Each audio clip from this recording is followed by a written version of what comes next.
அடுத்து நம்ம ஏற்கனவே குறிப்பிட்டது போல இங்கே கூடியிருக்கிற அனைத்து மக்களின் சார்பாக கூடியிருக்கிற மக்கள் பிரதிநிதிகளும் பல இயக்கங்கள் மற்றும் அரசியல் கட்சிகளை சார்ந்தவர்களும் தந்தை பெரியாருக்கு, அண்ணல் அம்பேத்கருக்கு புகழஞ்சலி செலுத்தியிருக்கிறார்கள். குறிப்பாக நம் அண்ணல் அம்பேத்கரின் 135வது பிறந்தநாளை கொண்டாடி கொண்டிருக்கின்றோம்.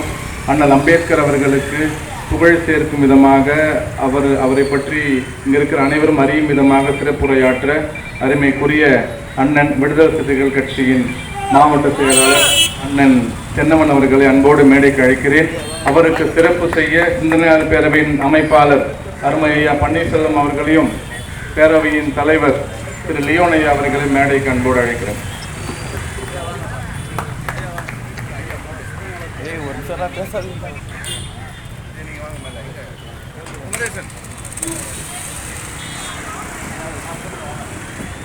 குமரேசன் நீங்க ரமேஷ்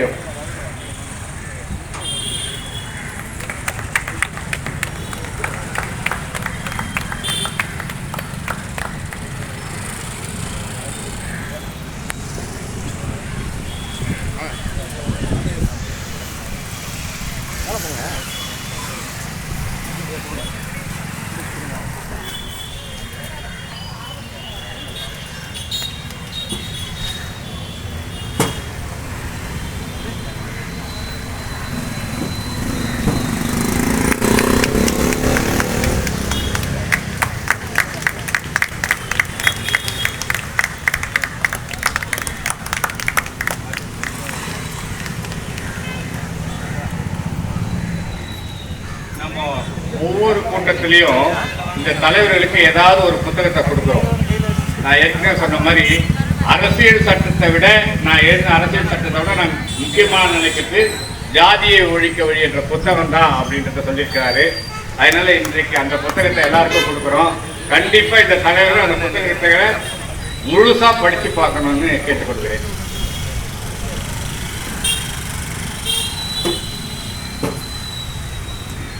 மறைமலை நகர் சிந்தனையாளர் பேரவையின் சார்பாக புரட்சியாளர் அம்பேத்கருடைய பிறந்த நாள் சமத்துவ நாளாக ஒவ்வொரு ஆண்டும் சிறப்பான முறையில் இங்கே தலைமை தாங்கி நடத்தி கொண்டிருக்கும் ஐயா பன்னீர்செல்வம் அவர்களே, இந்நிகழ்ச்சிக்கு வருகை தந்த அனைவரையும் வரவேற்றிருக்கும் ஐயா லியோனி அவர்களே,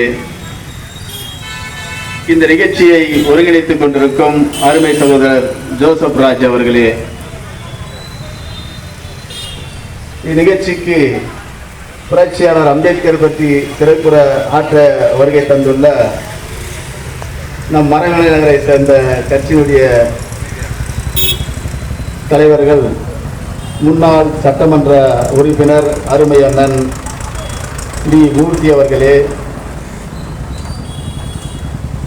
இந்திய கம்யூனிஸ்ட் கட்சியினுடைய குணசேகரன் அவர்களே, ஐயா அரங்கநாதன் அவர்களே, அன்சாரி அவர்களே, குணசேகரன் அவர்களே, திருக்குறள் வெங்கடேசன் அவர்களே, புரட்சி பாரத கட்சியினுடைய நகர செயலாளர் அருமை சகோதரர் பிரேம்குமார் அவர்களே, கொண்டல் சாமி அவர்களே, அம்பேத்கர் அறக்கட்டளையினுடைய பொறுப்பாளர் எம் சீனிவாசன் அவர்களே, காட்டூர் சத்யா அவர்களே,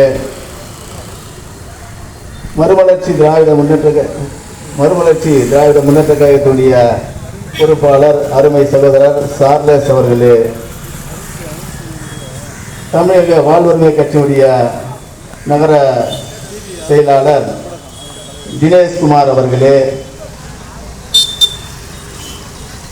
நெயில் அறக்கட்டளையினுடைய நிறுவனர் அருமை சகோதரர் புரட்சிமணி அவர்களே, மறுமலர்ச்சி திராவிட முன்னேற்ற கழகத்துடைய நகர செயலாளர் அருமை சகோதரர் ரவி அவர்களே, இங்கே என்னோடு வருகை தந்துள்ள எமது கட்சியுடைய மாவட்ட செய்தி தொடர்பாளர் அன்பழகன் அவர்களே, நகர செயலாளர் மணிமாறன் அவர்களே, அருள் அவர்களே, இங்கே புரட்சியாளர் அம்பேத்கரை பற்றி சிறப்புரையாற்றிய மாணவ செல்வங்களே, அவர்களுடைய பெற்றோர்களே, சிந்தனையாளர் பேரவையை சார்ந்த பொறுப்பாளர்களே, உங்கள் தலைமை ஆசிரியர் ஐயா அவர்களே, உங்கள் அத்தனை பேருக்கும் என்னுடைய மாலை வணக்கத்தை தெரிவித்துக் கொள்கிறேன்.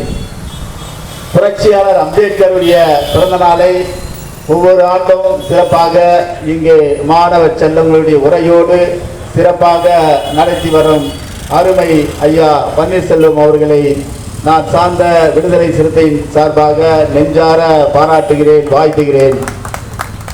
புரட்சியாளர் அம்பேத்கர் அவருடைய பிறந்த நாளை இந்திய துணைக்கண்டம் முழுவதும் கொண்டாடி கொண்டிருக்கிறார்கள்.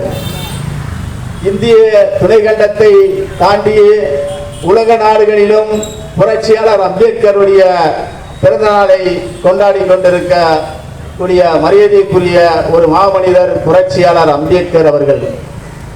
புரட்சியாளர் அம்பேத்கர் என்ற ஒரு மாபெரும் தலைவர் அவர்களுக்கு ஏப்ரல் 14 பிறந்த நாள் கொண்டாட தொடங்கி மறு ஆண்டு ஏப்ரல் 14 வரை பிறந்த நாள் கொண்டாடுகிறார்கள் என்றால் ஒரு தலைவருக்கு என்றால் புரட்சியாளர் அம்பேத்கருக்கு மட்டும்தான் இப்படிப்பட்ட ஒரு சிறப்பு இந்த இந்திய துணைக்கண்டத்தில் நடந்து கொண்டிருக்கிறது. அப்படிப்பட்ட ஒரு புரட்சி செய்த ஒரு புரட்சியாளர் அம்பேத்கர் அவர்கள் உலக அளவில் சிலைகளுக்கு சொந்தக்காரர் என்றால் பேராசான் கௌதம புத்தருக்கு தான் உலகில் அதிக சிலைகள் உள்ளது. இந்தியாவில் அதிக சிலைகளுக்கு சொந்தக்காரர் என்றால் புரட்சியாளர் அம்பேத்கருக்கு தான் இந்திய அளவில் அதிக சிலைகளுக்கு சொந்தக்காரர் புரட்சியாளர் அம்பேத்கர். நமது அருகாமையில் உள்ள ஆந்திரா, தெலுங்கானா போன்ற மாநிலங்களில் 125 அடி உயரத்தில் புரட்சியாளர் அம்பேத்கருக்கு திருவுருவ சிலைகள் வைத்து அம்பேத்கரை கொண்டாடி கொண்டிருக்கிறார்கள். இந்தியாவில் மட்டும் அல்ல, உலக நாடுகளில் அமெரிக்காவில் புரட்சியாளர் அம்பேத்கருக்கு 17 அடி அறவுருவ திருவுருவ சிலை அமைத்திருக்கிறார்கள். அந்த சிலைக்கு சமத்துவ தலைவர் என்று பெயர் சூட்டியிருக்கிறார்கள். அப்படி உலகம் அளவில் போற்றக்கூடிய ஒப்பற்ற தலைவர் புரட்சியாளர் அம்பேத்கர் அவர்கள். நான் புரட்சியாளர் அம்பேத்கர் என்று சொல்கிறேன், ஆனால் அண்ணல் அம்பேத்கர் என்று இந்த துண்டறிக்கையில் போட்டிருக்கிறார்கள். இந்த மண்ணில் ஒரு மிகப்பெரிய மாற்றத்தை ஏற்படுத்திய ஒரு மகத்தான தலைவர், ஒரு மாபெரும் புரட்சியை செய்த ஒரு மாபெரும் தலைவர் புரட்சியாளர் அம்பேத்கர் அவர்கள். இந்த மண்ணில் சனாதன இந்தியாவாக இருந்த இந்திய புரட்சியாளர் அம்பேத்கர் அரசியலமைப்பு சட்டத்தை எழுதுவதற்கு முன்பு இருந்த இந்தியா சனாதன இந்தியா. பிறப்பால் ஒருவன் உயர்ந்தவன் தாழ்ந்தவன் என்ற பாகுபாடு கொண்ட இந்தியாவாக இருந்தது நமது இந்தியா. பிறப்பால் தான் ஒருவன் உயர்ந்தவன் ஆகிறான். எவ்வளவு பெரிய வடிகட்டிய முட்டாளாக இருந்தாலும் சரி, அவன் உயர்ச்சாதியில் பிறந்து விட்டான் என்பதற்காக அவன் உயர்ந்தவனாக மதிக்கப்படுகிறான். எவ்வளவு பெரிய அறிவாளியாக இருந்தாலும், சிந்தனையாளர்களாக இருந்தாலும், அவன் ஒரு தாழ்த்தப்பட்ட குடும்பத்தில் பிறந்து விட்டால் அவன் கீழ்வாடுவனாக மதிக்கப்படக்கூடிய அவல நிலை இந்த மண்ணில் நிலவி கொண்டிருந்தது. அதை புரட்டி போட்டவர் தான் புரட்சியாளர் அம்பேத்கர் அவர்கள். சனாதன இந்தியாவை தகர்த்தெறிந்துவிட்டு ஒரு சமத்துவ இந்தியாவை படைத்து தந்தவர் புரட்சியாளர் அம்பேத்கர் அவர்கள். நவீன இந்தியாவின் நவநாகரிக சிற்பி புரட்சியாளர் அம்பேத்கர் அவர்கள். புரட்சியாளர் அம்பேத்கர் நீதி, சுதந்திரம், சமத்துவம், சகோதரத்துவம் அனைவருக்கும் கிடைக்க வேண்டும் என்று போராடி அதை சட்டமாக்கியவர் புரட்சியாளர் அம்பேத்கர் அவர்கள். இந்த மண்ணில் வாக்கு ஜனநாயகம் நடந்திருக்கிறது. அனைவருக்கும், ஒரு மனிதருக்கு ஒரு வாக்கு என்ற உரிமை புரட்சியாளர் அம்பேத்கர் வழங்கியிருக்கிறார். அதே போல் பொருளாதார ஜனநாயகம் வளர வேண்டும், சமூக ஜனநாயகம் இந்த மண்ணில் வளர வேண்டும். பொருளாதார ஜனநாயகமும் சமூக ஜனநாயகமும் மலரவில்லை என்றால் இந்த ஜனநாயக கோட்டை சாதி குமிழ் மேல் கட்டப்பட்ட கோட்டையாக தான் இருக்கும் என்று புரட்சியாளர் அம்பேத்கர் அவர்கள் கூறியிருக்கிறார். புரட்சியாளர் அம்பேத்கர் ஒரு குறிப்பிட்ட மக்களுக்காக போராடிய தலைவர் அல்ல, ஒட்டுமொத்த இந்தியாவின் நலனுக்காக, இந்திய மக்களுக்காக நேசித்தவர், சிந்தித்தவர், போராடியவர் புரட்சியாளர் அம்பேத்கர் அவர்கள். இன்று இந்திய நாட்டில் உள்ள அனைத்து தொழிலாளர்களும் 8 மணி நேரம் வேலை செய்து கொண்டிருக்கிறார்கள் என்றால் அதை சட்டமாக்கியவர் புரட்சியாளர் அம்பேத்கர் அவர்கள். நேற்று மே தினம் கொண்டாடப்பட்டது. அது அமெரிக்கா சிகாகோ நகரில் அங்கிருக்கும் தொழிலாளர்கள் நாங்கள் 18 மணி நேரம் 24 மணி நேரம் வேலை செய்ய முடியாது, 8 மணி நேரம் தான் வேலை செய்வோம் என்று அங்கே போராடினார்கள், ரத்தம் சிந்தினார்கள். கடைசியில் 2 பேர் தூக்கிலிடப்பட்ட நாளைதான் மே தினமாக கொண்டாடுகிறார்கள்.